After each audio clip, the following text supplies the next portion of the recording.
뉴스의 동정민입니다. 새해 복 많이 받으십시오. 고향 가기도 어려워지고 모두 집에만 계셨을까요? 오늘 서울역은 이렇게 횡행했습니다. 이 부모님 찾아뵙자니 혹시라도 코로나 옮길까 염려스럽고 또 찾아뵙지 못하면 그 역시 마음이 불편한 설날 보내셨을 텐데요. 자, 그래도 올 한 해 건강과 복을 빌어주는 마음은 여느 설이나 똑같았을 겁니다. 이 각자의 방식으로 설 인사를 전하는 모습, 김재혁 기자가 첫 소식으로 전해드립니다. 설날을 맞아 떡국을 먹는 이주희 씨 가족. 5살 아들 서준이는 할아버지 할머니에게 세배할 생각에 들떴습니다.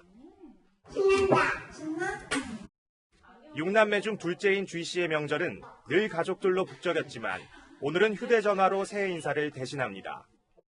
안녕하세요. 떡국 먹었어요. 세배 많이 들으세요, 할아버지.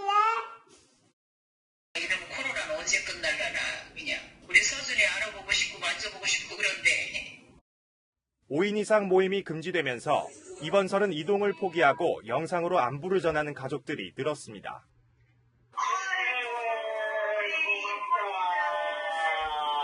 우리 이쁜이들 새해 복 많이 받아. 이제 설레손 줘야 되는데 못 보는 게 당연하다는 듯이 하는 상황이 너무 안타깝고요. 부모님들은 또 이제 세상 좋아졌다 얼굴도 보고 마지막에 이제 막내 이쁜 한복도 보고. 경기도의 노인복지관에서는 떡국 재료를 챙겨 홀로 설을 보내는 노인들을 방문했습니다. 저희 이번에 설 맞이해가지고 떡국 키트 배달 왔습니다. 키트 이런 것까지 아유, 선물을 주셔가지고 아닙니다. 너무 감사합니다. 떡국도 끓이고 윷놀이 하고 되게 정겹고 사랑스럽고 이렇게 기분이 좋았는데 지금은 그런 게 전혀 없으니까. 코로나19로 직접 마주할 수는 없었지만 서로의 안부를 묻고 걱정하는 마음만은 이전과 다르지 않았습니다. 할아버지, 할머니, 사랑해요. 채널A 뉴스 김재혁입니다. 예전엔 아이들이 세뱃돈 받으면 엄마 아빠가 맡아줄게 라고 했었죠. 요새는 바뀌었습니다. 엄마 아빠가 불려줄게 라고 한다는데요. 달라진 세뱃돈 재테크 김유빈 기자가 소개해드립니다. 엄마 아빠 손을 잡고 서울역에 도착한 아이들. 집안어른께 새해 인사를 하고 어김없이 세뱃돈을 받았습니다. 잘 잘했어요. 뭐라고 하셨어요? 돈 줬어요. 돈 얼마나 받았어요? 5개. 5,000원. 들어줬어요. 그런데 달라진 점이 있습니다. 과거 부모 주머니로 고스란히 돌아갔던 세뱃돈이 이제는 자녀들을 위한 재테크 시드머니가 되고 있습니다. 90년대는 저축통장, 2000년대는 어린이 펀드가 인기였지만 최근에는 직접 투자를 선호하는 일명 파파개미, 마마개미의 영향으로 주식이 주목받고 있습니다. 첫째가 6살이고 둘째가 3살인데 세뱃돈을 20만 원 정도 받게 됐는데요. 아이들 주식 계좌에 넣어서 저금을 해줄 예정입니다. 예금보다 수익률이 높고 재테크 조기 교육에도 최적이라는 판단에서입니다. 어린이 펀드는 세제 혜택 등 유인책이 크지 않고 수익률도 기대만큼 높지 않은 만큼 점점 하락세입니다. 반면 최근 증시 화랑에 맞춰 어린이 주식 투자는 급증하는 추세입니다. 지난해 1월 미성년자 주식 계좌 수는 평균 2,500여 건이었지만 올해 1월 신규 계좌 수는 평균 3만 8천여 건으로 10배 넘게 증가했습니다. 얘네들이 성인이 될 때까지 한 20년 내지 30년 정도 기업이 유지될 수 있는 그런 초우량 기업, 예를 들면 삼성전자라든지 현대차, 네이버나 카카오도 그런 대우량주 위주로 투자할 생각입니다.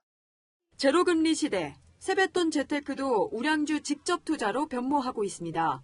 채널A 뉴스 김유빈입니다. 죽기 전엔 만날 수 있을까? 지난해 한 해 동안만 남측 이산가족 신청자 3,300명이 눈을 감았습니다. 이 죽기 전 화상으로라도 얼굴 한번 봤으면 하는 마음 간절하지만 이 북한은 야속하게도 우리의 제안에 답이 없었습니다. 붙이지 못한 영상 편지만 2만 통이 넘습니다. 정한희 기자가 애타는 이산 가족들을 만났습니다. 지금은 2역, 춘역, 저만 남아 있습니다.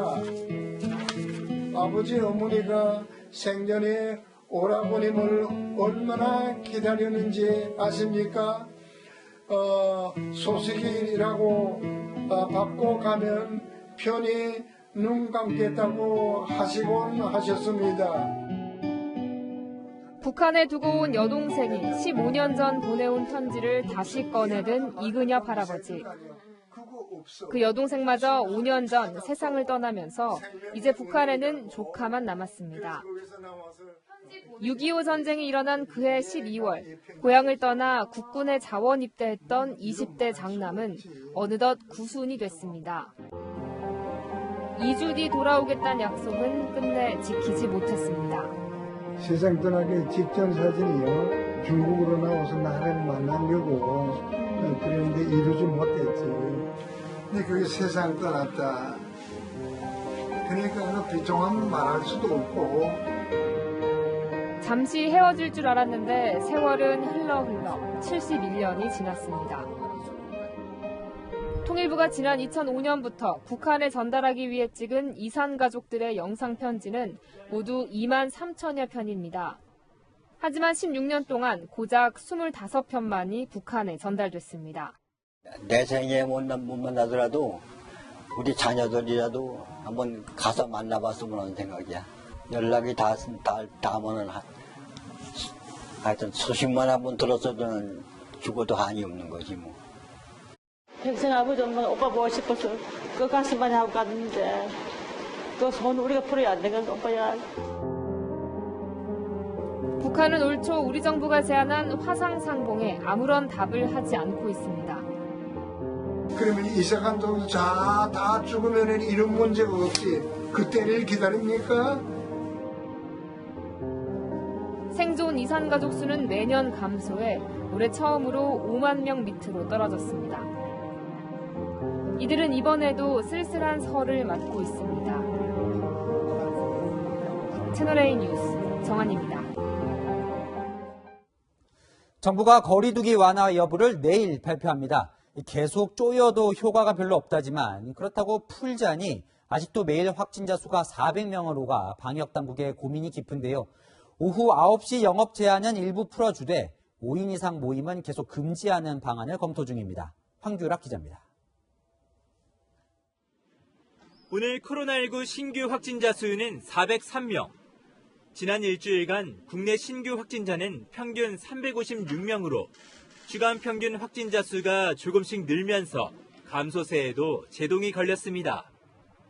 정부는 내일 오전 사회적 거리두기 조정안을 발표할 계획인데 고민이 깊습니다.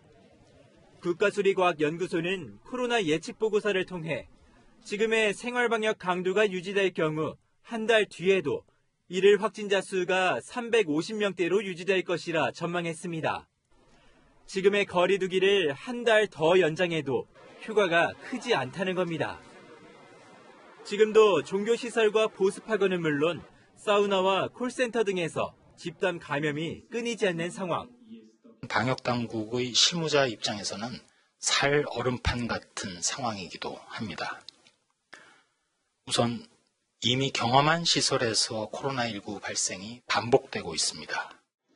하지만 계속된 거리두기와 영업 제한으로 자영업자들도 벼랑 끝에 몰려 있어 무작정 방역을 연장하기도 쉽지 않습니다. 이 때문에 영업시간 제한 일부를 풀어주되 5인 이상 모임 금지는 계속 유지하는 방안이 검토되고 있습니다. 방역의 수준이 좀 낮아지는 선택을 한다면 그것이 환자 발생의 위험을 늘릴 가능성이 있기 때문에 리스크에 대해서 설명하고 동의를 얻고 그 와중에도 전파를 줄일 수 있는 조치들이 같이 수행될 수 있는. 또한 장기화에 대비해 확산 차단과 상황 관리 사이에 절충점을 찾아야 한다는 지적도 나옵니다. 채널A 뉴스 황규락입니다.